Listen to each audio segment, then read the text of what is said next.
Labubu horror story. मिलिन अपने dog bio के साथ चाइना के शंघाई शहर में रहती थी।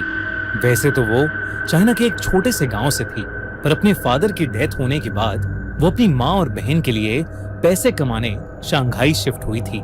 मिलिन की पर्सनालिटी बहुत ही स्वीट सी थी और वो एक टॉय शॉप में काम करती थी। उसे टॉयज बहुत पसंद थे, लेकिन उन टॉयज में से उसे सबसे ज्यादा पसंद थी डॉल्स।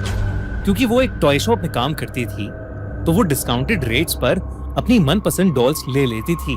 उसके घर में अलग अलग देशों से आई हुई यूनिक डॉल्स थी।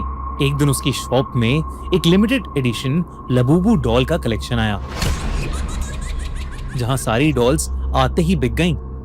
एक डॉल मेलिन ने पहले से ही अपने लिए अलग रख ली थी। उस लबूबू डॉल का कलर गोल्डन था, एक ऐसा शेड जो बाकी लबूबू डॉल से अलग था। वो डॉल बहुत ही सुंदर थी और उस लबूबू जितनी क्यूट स्माइल मेलिन ने पहले कभी नहीं देखी थी। मेलिन उस लबूबू डॉल को अपने घर ले गई। वो उस दिन बहुत खुश थी और बस उस लबूबू डॉल को निहारती जा रही थी। उस डॉल की प्यारी सी नीली आंखें, गोल्डन कलर का सुंदर सा फर, लंबे लंबे कान और प्यारी सी बड़े बड़े दांतों वाली स्माइल।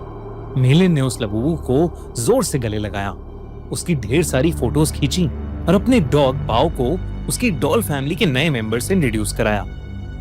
पर जहां बाओ सारी डॉल्स को देखकर खुशी से अपनी पूंछ हिलाता हुआ पूरे कमरे में इधर उधर भागता था, वहीं वो उस लबूबू डॉल को देखकर बहुत जोरों से भौंकने लगा, गुर्राने लगा। मेलिन को ये बात थोड़ी अजीब लगी, पर उसने सोचा कि बाओ शायद डर रहा होगा, तो उसने डॉल को अपनी शेल्फ पर रखा और सोने चली गई। मेलिन का डॉग बाओ, जो हमेशा उसके पास सोता था, उस डॉल को घूरता रहा और कमरे से बाहर भाग गया। अगली सुबह ऑफिस जाने से पहले बाओ लबूबू को देखकर जोर से भौंक रहा था। जैसे ही मेलिन घर से निकलने वाली थी, बाओ ने उसकी जीन्स पकड़ ली और उसे खींचकर उसके शेल्फ के पास ले जाने लगा। मेलिन ने बाओ को डांटा, लेकिन वो सुन ही नहीं रहा था। मेलिन ने गुस्से में बाओ को बाथरूम में बंद कर दिया और शॉप के लिए निकल गई। उस दिन उसका अपने टॉय स्टोर में सबसे खराब दिन गुजरा। हमेशा सबसे प्यार से बात करने वाली मेलिन अपने कस्टमर से लड़ पड़ी और उसे पता नहीं उस पर इतना गुस्सा आ गया कि वो उसके ऊपर चिल्ला दी।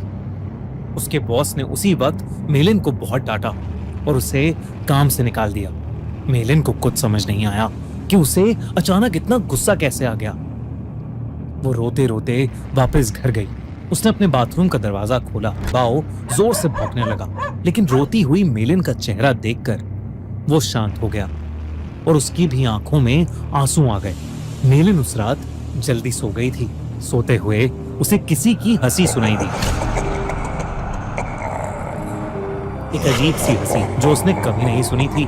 तभी उसने देखा कि उसके कमरे के कोने में कोई खड़ा हुआ उसे घूर रहा है। अंधेरे की वजह से वो उसे ठीक से देख नहीं पा रही थी।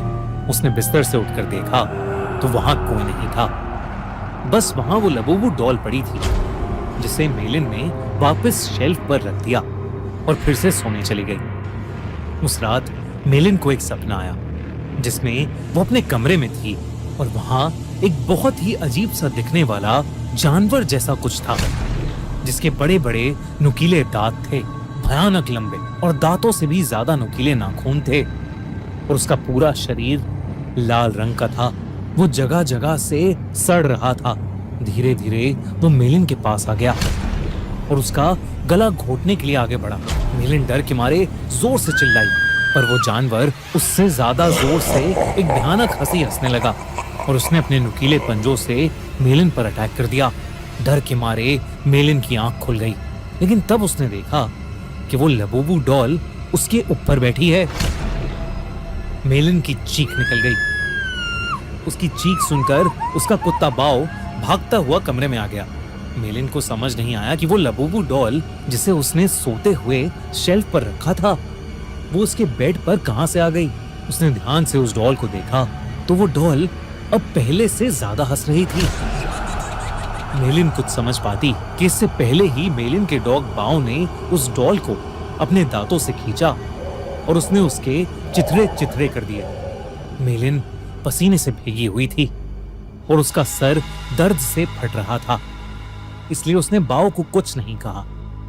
मेलिन ने उस लबूबू डॉल को डस्टबिन में डाला और बाओ को अपने पास बुलाकर फिर से सोने चली गई। जब वो सुबह उठी तो उसका सर पिछली रात से भी ज्यादा दर्द कर रहा था। साथ ही साथ उसके हाथों पर छोटे छोटे लाल दाने आ गए थे। बाओ भी कमरे में नहीं था। उसने बाओ को आवाज लगाई पर उसको अपनी बात का कोई जवाब नहीं मिला। मेलिन हॉल में गई लेकिन बाओ वहां भी नहीं था।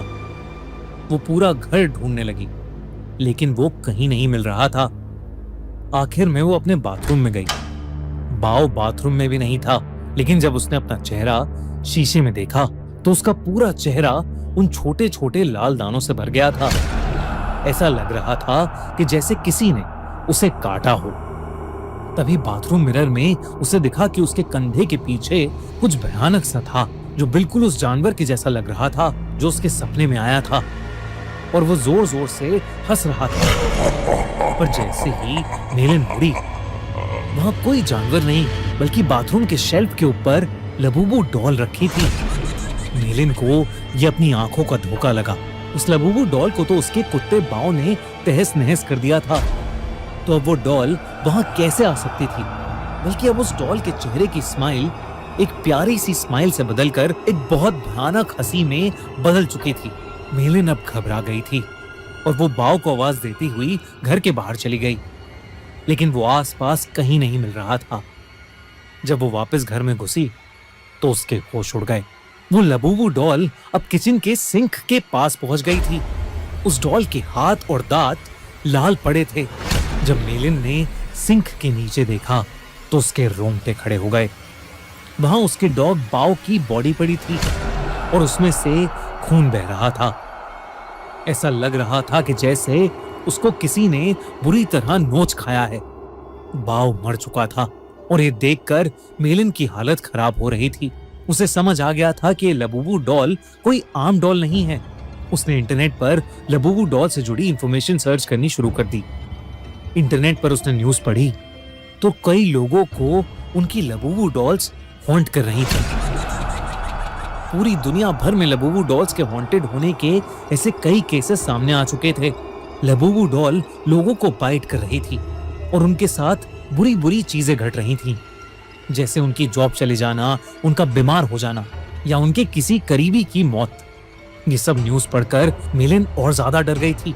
उसे समझ आ गया था कि उसकी लबूबू डॉल हॉन्टेड है। उसने देरी न करते हुए डॉल में आग लगा दी और उसकी राख को एक जार में डालकर पास की नदी में बहा दिया।